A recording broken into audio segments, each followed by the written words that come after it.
Hey, it's Steve August from Steve August Coaching, and today I have something very cool to talk to you about. Now, one of the things that is kind of a challenge for a lot of companies, especially in their earlier stages as they're growing, is knowing how to know who to hire next and when.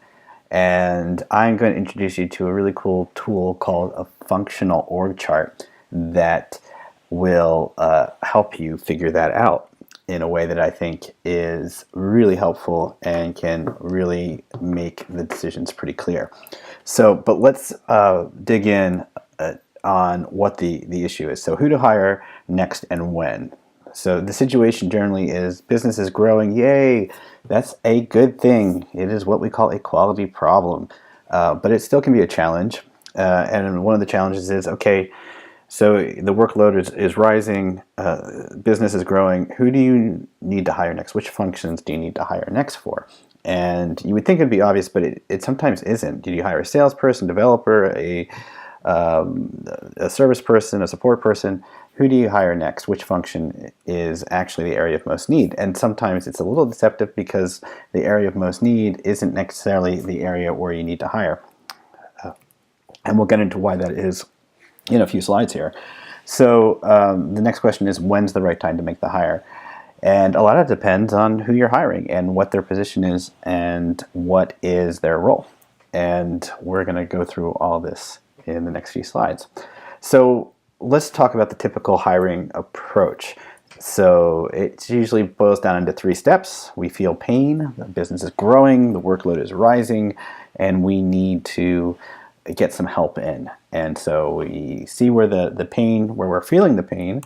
Then we make a job description, write a job description for the position we want to hire. And then we go out and hire, and through all the adventure and that entails. So there is a couple of issues with this typical hiring process approach.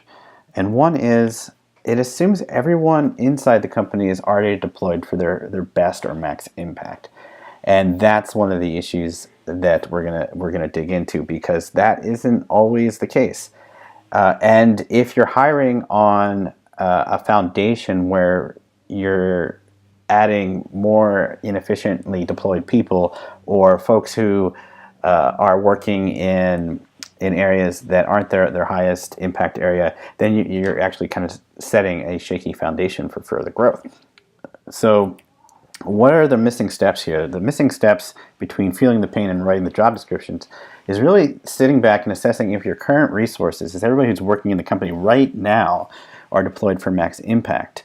Because a lot of times what happens is, especially in earlier stage companies, is that people are wearing a lot of hats.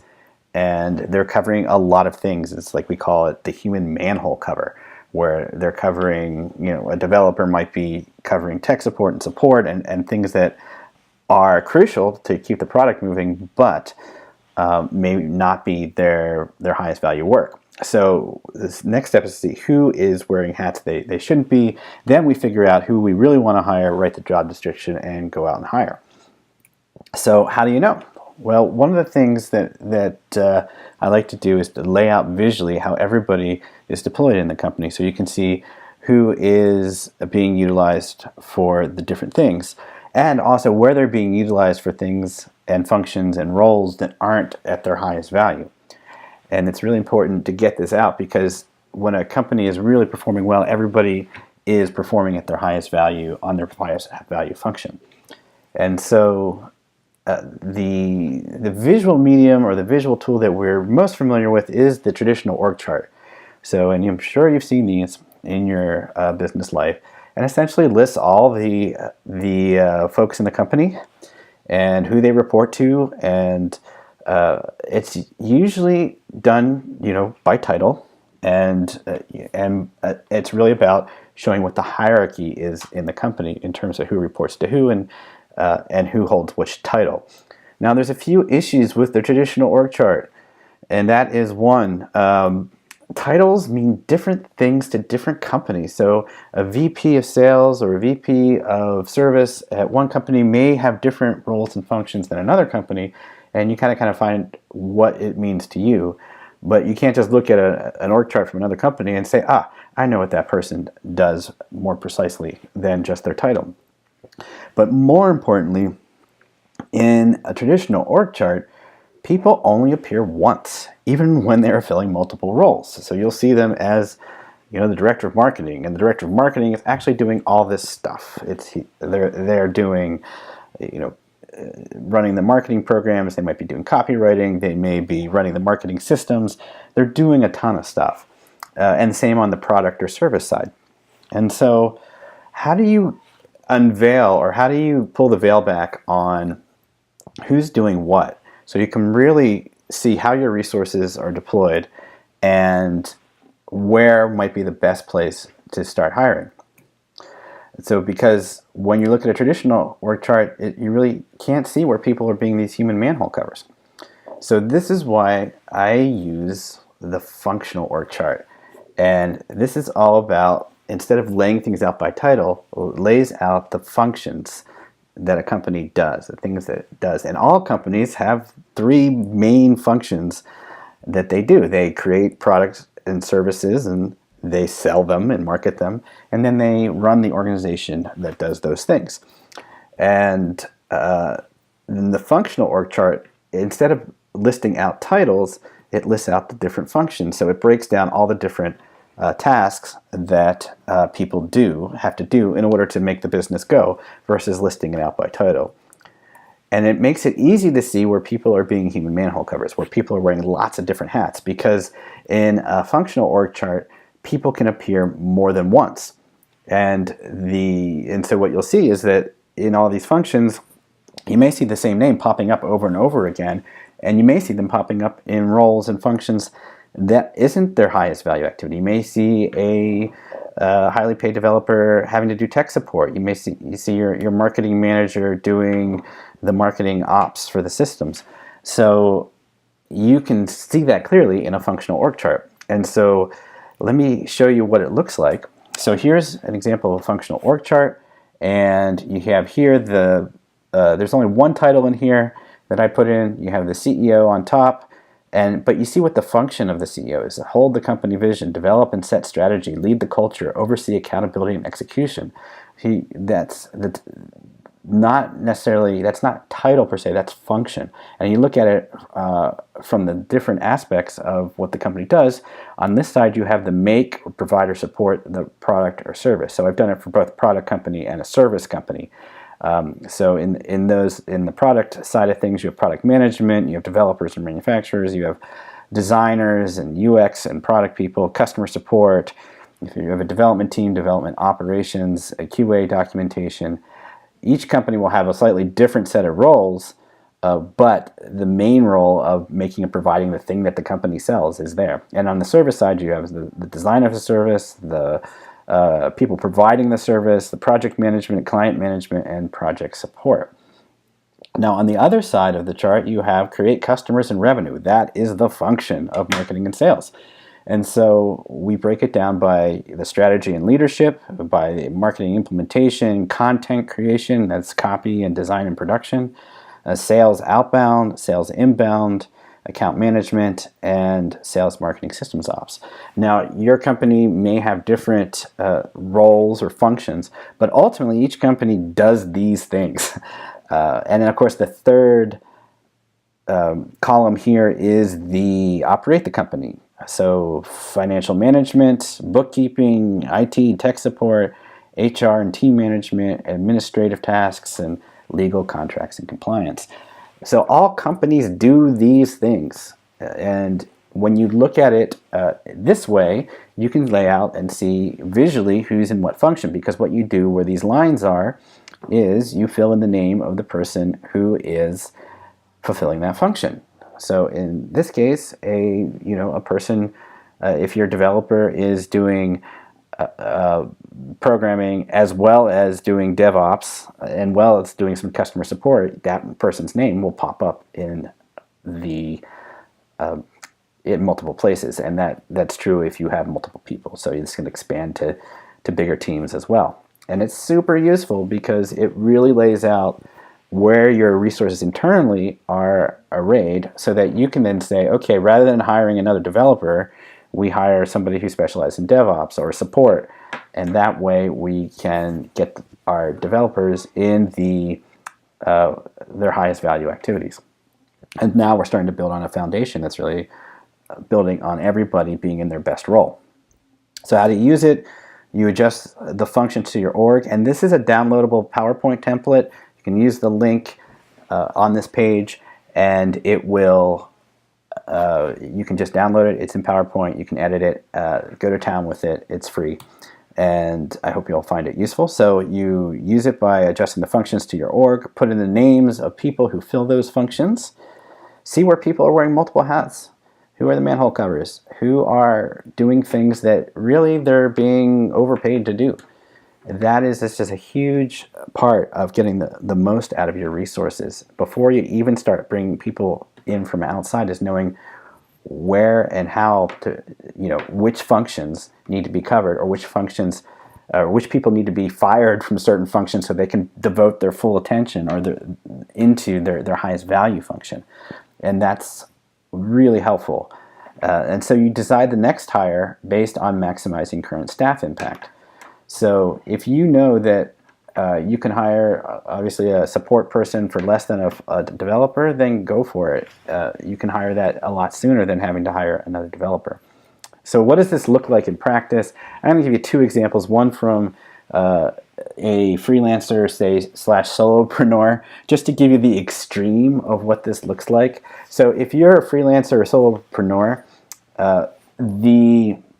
you're everywhere. I mean, you basically, if I was this person, I would be me in every place. I'd be creating the customers and the revenue. I'd be offering the service. I'd be operating the company, doing all the bookkeeping. When you're an army of one, you really are an army of one.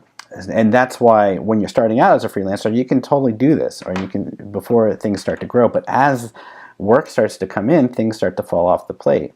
So if, one of the big things is it's really hard to sell and service all at the same time. And so folks get into this revenue roller coaster where they take their foot off the gas in order to service the business they've won, and then they have to recover when they realize that while they've been servicing their business, the revenue hasn't been coming, or the pipeline's been falling apart. So here's what it looks like if we start to look at that and say, okay, what do we need first? We need a bookkeeper. So get out of the QuickBooks yourself, get somebody who can help you just do the tedious data entry and monthly reconciliations. You might get a designer, contract designer, a contractor for whatever you can, whether it's sales, marketing, systems, whether it's your lawyer. You might get a virtual assistant for admin tasks, or an in-person assistant. But essentially, you're trying to break off the pieces that are furthest away from your highest value. As the leader, if you're a freelancer, your highest value is providing the service and selling. And everything that isn't that, you want to start to take off your plate, and you start with the easiest stuff. So you get a sense, then it's like, oh, I don't need to hire somebody or get a contractor in per se. I need to figure out where I should be, where I'm going to have the biggest impact, and then build around that. And it's just a different mindset, but it makes it really clear. It's really cool. All right, let's look at a more complex example where you've got an early stage company, maybe it's 4 or 5 people. You've got your founder who's doing a lot, holding the company vision, developing and setting strategy, doing the CEO role, but he or she is probably also, on top of the financial management, HR team management, admin and legal and contracts, probably selling a lot too, and may even be doing project or service design or service provision. So what we want to do, and then you have your devs.